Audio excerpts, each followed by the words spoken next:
Europe is where design grew up. From Bauhaus to Braun, from Rams to Ive, and from LSE to IKEA. These are the philosophies that shape design, the pioneers who set the standards, and the companies that brought design into everyday life. And in Europe, you can see it everywhere. In cafes, in tram stations, on park benches, and even in the smallest of the details. Everything feels considered, not just made. And this legacy pulled me here back in 2020. And since then, I've finished my design school, worked with different studios and companies, and have lived in different cities across Europe. It's been 5 years, and in that time, the design landscape has shifted. Startups have exploded across Asia. Remote work has become the new norm, and now AI is reshaping everything.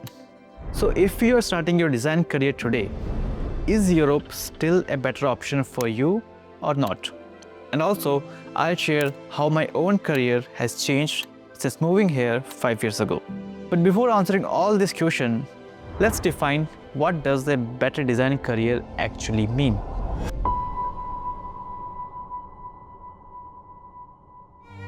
See, for me, a great design career comes down to 3 possible endpoints. First, becoming a design master, like Dieter Rams or Johnny Ive. Iconic designers who set the visual language for entire industries. But let's be honest, these are very unique cases. I don't want to take them as the standard. So more realistically, these are the designers who become chief design officers at major companies.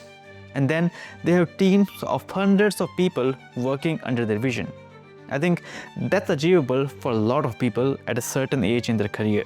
Second is building your own empire, like designers who started their own design studios or launched their own products. In the best case, you can build something as big as IDEO or Fuse Project, a global studio that shapes industries, works with top brands, and creates a legacy of innovation. But the more probable scenario is that you run a small design studio in some city. You might not be a global household name, but you're working with some startups and some well-known companies from your own area. And you build some independence, a reputation, and maybe some control over your work. And the third endpoint is when you change lives through design. This is about impact at scale. Every designer feels proud seeing their work in use. But when what you design makes life easier for people who truly need it, that satisfaction is on a whole different level. One of my favorite examples of such thing is this washing machine project. They made a hand-powered washing machine for underdeveloped parts of the world, so people can easily wash clothes without breaking their backs. Now, most designers will touch all 3 of this at some point in their life. But when you're starting out, you need to think about where you can actually develop the skills for all these paths. And here's where Europe becomes interesting, because there are 3 things that Europe does really well for young designers. First is design culture, second is credibility, and third is stability. Let's start with the big one, the culture. When I say Europe has a design culture, I don't just mean by good design schools or famous studios. I mean how design is literally woven into people's daily lives. If you walk through any European city, you'll see that every one of them has this incredible architectural styles that tells different stories. Like in Germany, Gothic cathedrals dominate the skylines. In Florence and Rome, Renaissance palaces and domes still define the city. And in Paris, the rail station and exhibition halls shows you the rise of industrial materials like iron and glass. And sometimes you don't even need to travel to different cities. When I was in Milan, I saw it all in one place. The Gothic Duomo in the center, the Art Nouveau in Palazzo Castiglione, and the center station that's Roman on the outside, but completely industrial from inside, with iron, glass, and steel. But it's not just about the architectural styles. Functionality is also everywhere. Like in train stations, there are these guiding lines on the floor that help visually impaired people to navigate. Or on the streets, the flat stone strips for walking and cobblestones in the middle to let rainwater drain. And sometimes you even find art pieces tucked into random corners of the city that makes every day feel intentional. And it goes beyond the buildings, like color-coded buttons with lights, brailles, and sound feedback, push-to-open coat hangers in public trains, or even a hidden message in a coffee cup that only appears after the first sip. And I could keep showing you photos from my gallery, but I think you get the point.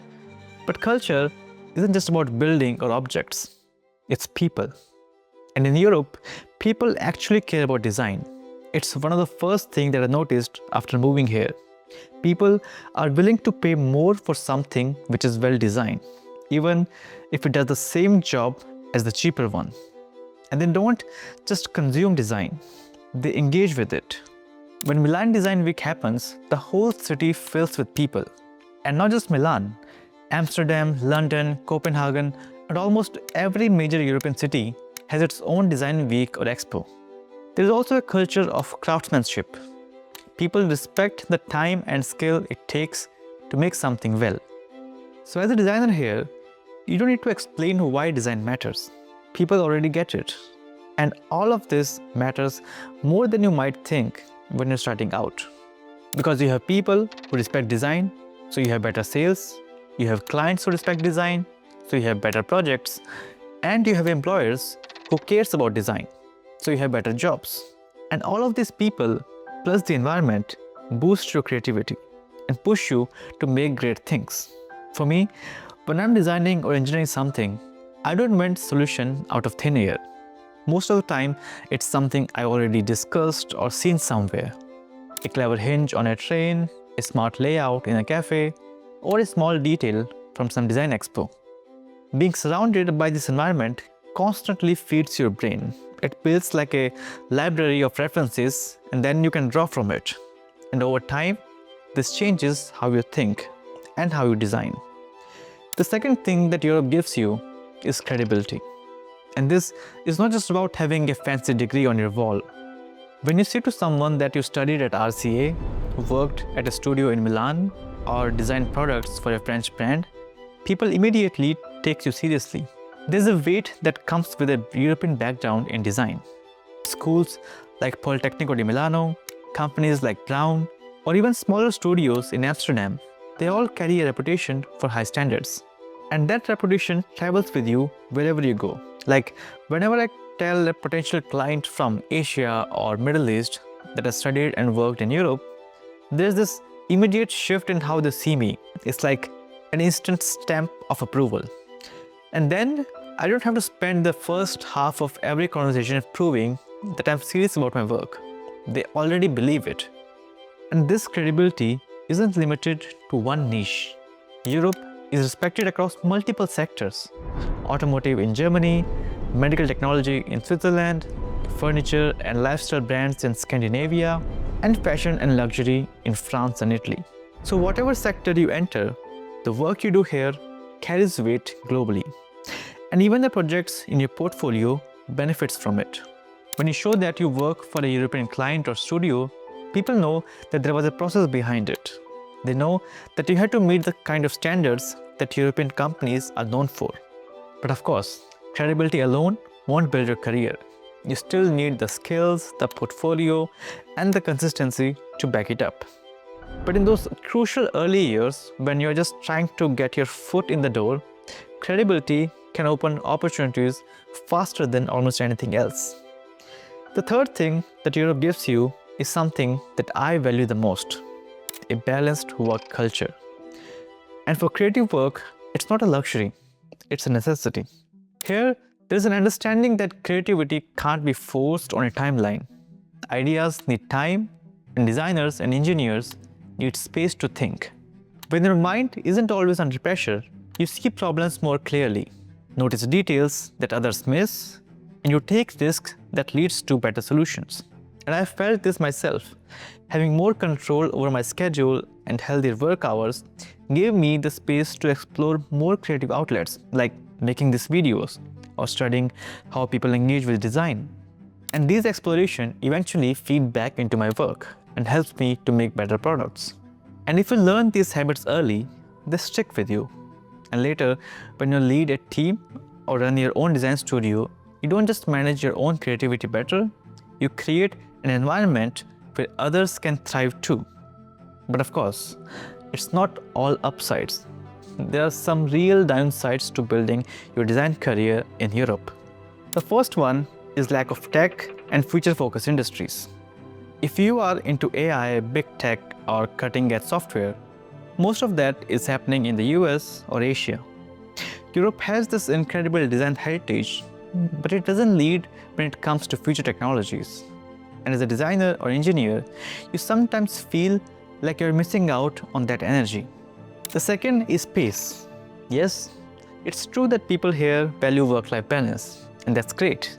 But it also means that products often take longer to develop. Startups aren't as fast or as vibrant as in the US, India, or China. Especially coming from India, I sometimes felt like people could push just a little harder to get things moving. Working side by side with your team until midnight to push out a product, that feeling of moving fast, breaking things, and building something new together. It might sound hypocritical after praising Europe's work-life balance, but when you're young, that fire can be just as important. And then there are everyday challenges that you face outside of a job, like bureaucracy, cost of living, and languages. Bureaucracy is really a bit here. So visas, permits, taxes, everything takes forms, appointments, and a long time. It works, but it's a bit slow. Then there's cost of living. Cities like Milan, Amsterdam, or Copenhagen, they are beautiful, but they're expensive. There is rent, food, transport.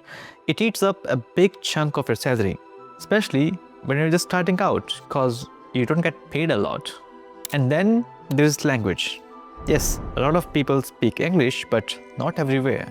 So if you don't know the local language, you sometimes feel like an outsider, whether it's in a meeting or just at the supermarket. But in the end, the choice is yours. For me, I would still choose Europe over the US, Canada, China, or even India.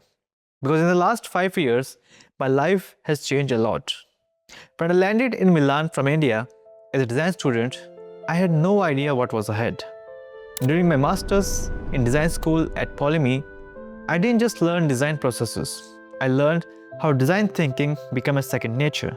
Then I got to work in design studios across Milan, designing furniture, coffee cups, gym equipments, electronics.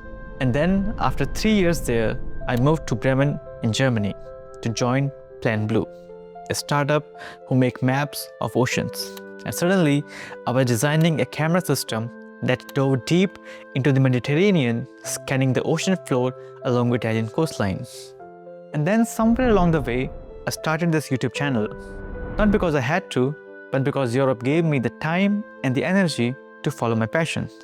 And now, 5 years later, I'm moving to Munich for the next chapter, working with Air.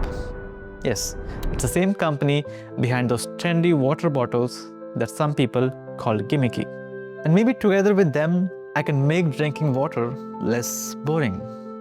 Whatever happens, time will tell. But that's my story. From a product design student to a product design engineer.